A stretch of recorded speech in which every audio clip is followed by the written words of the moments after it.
Hey guys, welcome back to the channel. Welcome to another video. It's Workbench Wednesday, or AKA the kitchen cooker. I've got nothing much to do, but what I'm going to install today is these aluminium axle adapters in the rear of the Outlaw. So for those of you, if you want to know, the part number is FTX 8383. Comes with hardware, which is handy. I don't need it, but it's always handy to have spare screws for the toolbox. But before I go ahead and do that, I'm just going to quickly show you the setup for those of you who haven't seen this car yet. So the shell has seen better days. It's been a bit reinforced and it's a little broken. A couple of years ago in October, I was with a friend in Wales. I was on a week trip with my wife and my friend Mark, YouTube channel 009 Adventures. We met up and yeah, cut long story short, there was this great big rock in the middle of a path and I hit it head on, almost at full pelt. But saving grace was that bumper that's listed for the Zorro. This thing is, look at this. That absorbs a lot of the impact. So right, I'm just going to quickly show you the setup for those of you who've not seen this car before. So, start by the front. Still stock shocks. I have aluminium arms. I've had this. This was my first ever upgrade, actually, a couple of years ago. I also made this little plate because I noticed that the front of the chassis tends to suffer quite a bit if you've got this unprotected. So I made this little plate myself. It's quite handy. So, got a carbon chassis, arms, steering Ackerman, all the bell crank and all that, all in alloy, which is a direct upgrade from FTX for this car. Got an e-tronics 30.3 kilo servo that runs on 7.4 volts because I have got a Hobbywing Max 10 combo 3300 kV motor and 60 MPSC. Got the original heatsink that came with the brushed motor because this was a brushed Outlaw to start with a fan, which I don't technically need. I run it mostly on 2S and the motor never gets hot to touch at all on 2S. What else have I done to this car? Right, I've got these rear trailing arms, which I've had for a while. These supports here, I've had them for a while as well. I've recently put these upper trailing arms. I've got the rear sway bar in alloy as well, which helps a lot with the torque twist of this car. And to reinforce this these chassis plastic chassis braces at the rear, I've actually put what are the alloy battery trays for this car. I've put a couple, so one there, just to make this rear a little bit solid. And what we are changing is these cups at the rear. So yeah, we're going to get straight to it. Oh yeah, and I run this car with a Dumbo RC radio receiver, 6-channel. It's got a gyro, but I've actually never used a gyro. Just don't feel it needs it. It needs it, to be honest, if I'm brutally honest. But yeah, so what we're going to do is going to get the wheels off, get the hexes out as well, and start it up. Yeah, I've got alloy hexes as well. Again, these are listed as an upgrade for this car. Might need to get a knife, actually, because these sometimes are a bit tricky to get out.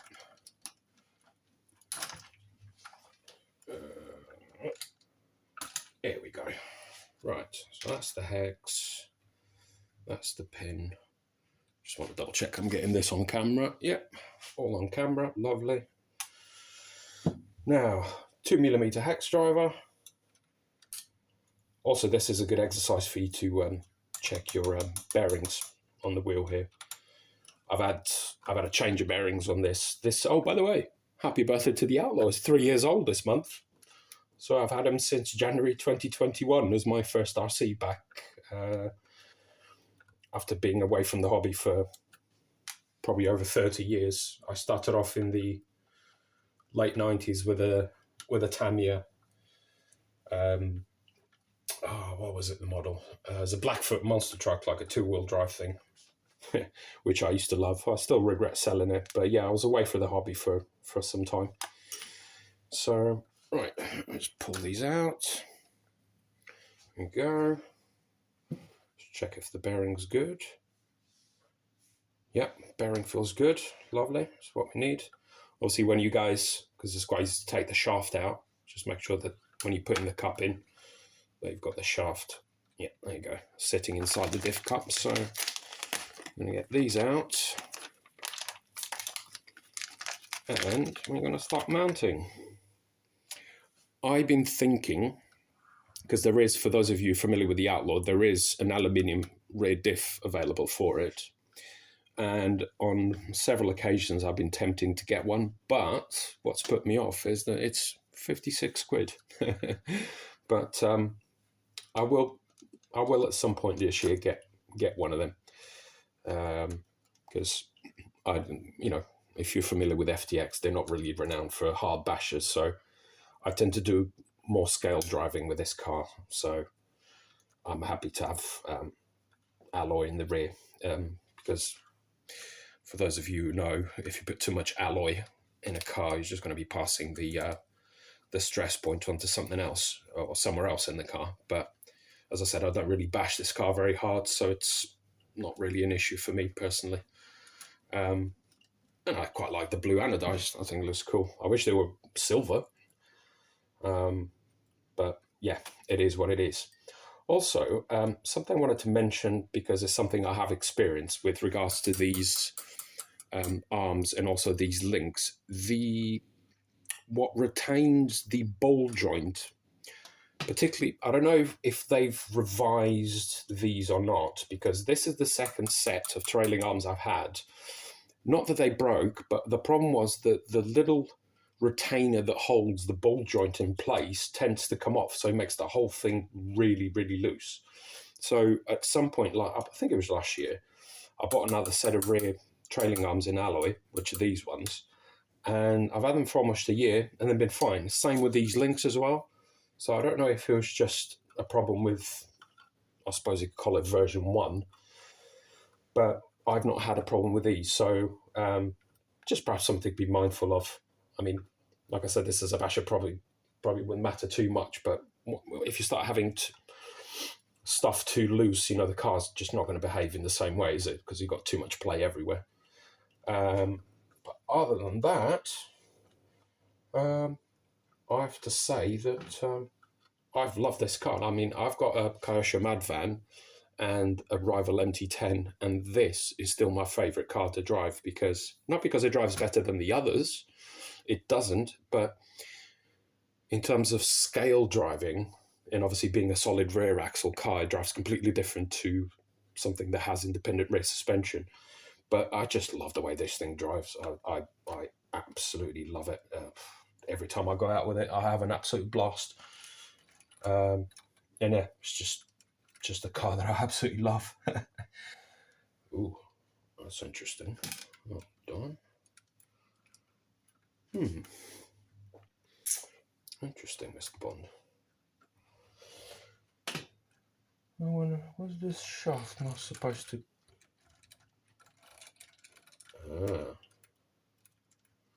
Right. Okie dokie. Hold that thought, guys. For some reason, that shaft here is not spinning. So let me get this out again. Yeah, let me get this out and have a look at it, and I'll be right back.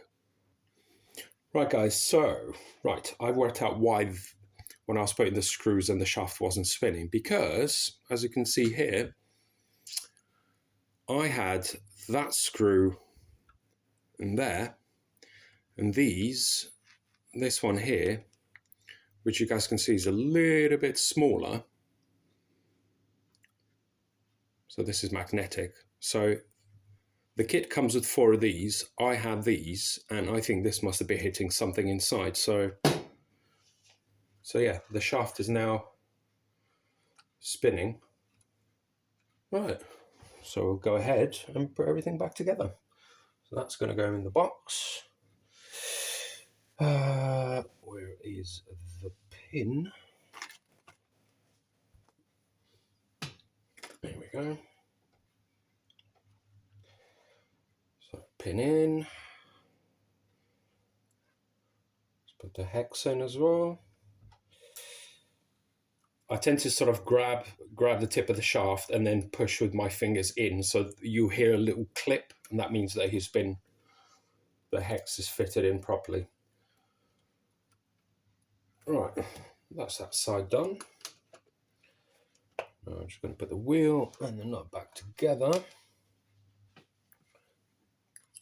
Oh yeah, by the way, these Proline Badlands 2.8, wicked set of tires, guys. This is the second set I've had. Really good rubber, and also what I've done is, so obviously the wheels are vented on the inside.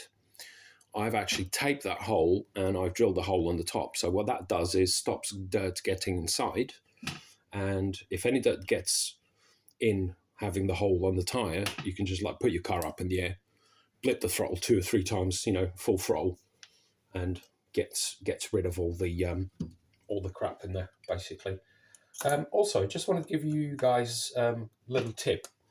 For those of you who've never taken the Outlaw apart, if you need to get to the spur, which is here, obviously you're going to have to take this top plate apart, which has got 6 screws. So 1, 2, 1, 2 on top of the steering bell crank, and then these 2 at the back. Now, these 2 at the back here behind the SC, just so you guys know, the one on the right, that one there, is a little bit shorter, is literally the same as that, basically. So if you mix these 2 together and you put that on that side and that on this side, the longer one will hit your spur and you'll lock your transmission up. Because I've heard somebody say that that's happened to them, or that's happened, but they didn't understand why it happened.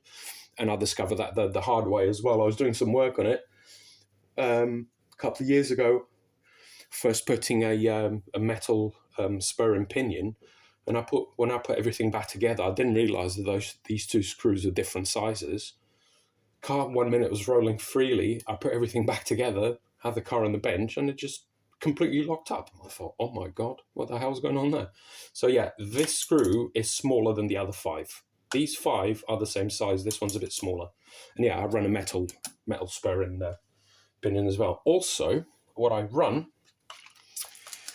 is a different prop shaft. This is made for those of you who never heard, it's discontinued. It's a discontinued model by Axial, but it's the Axial Yeti 3S. This is made by GPM. I got this on eBay. It's not cheap, but I've tried many prop shafts, and this is the best one I've been able to find so far. I've run, when you go into the Outlaw upgrade, for example, I get all my stuff from Model Sport.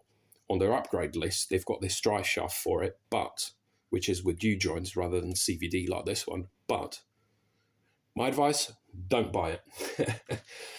On the U-joints, they've got grub screws, which doesn't matter how much thread lock, red or blue you put, they come off. And it's quite a heavy dry shaft as well, which is not ideal. So I found this one on eBay. I think I paid about 18 quid for this one, which is about the same price as the direct upgrade. And I've had this for months and absolutely brilliant. So right, we're going to go do the other side. Also, I forgot to say, I run, in terms of shock oil, I run 60 on the front and I run 40 on the rear. And I've been playing around with the rear positioning, because before I used to have this on the very hole for the back here, the back hole, and then on the second row down. And I've moved them forward a little bit to give them a little bit more, I don't know, that sort of suspension style you see in short course trucks. And then I've moved it again a couple of holes back just to even them out, because he was a bit too soft at the rear because the shocks were quite close to what's called the fulcrum point. So I moved them back a little bit, and yeah, I think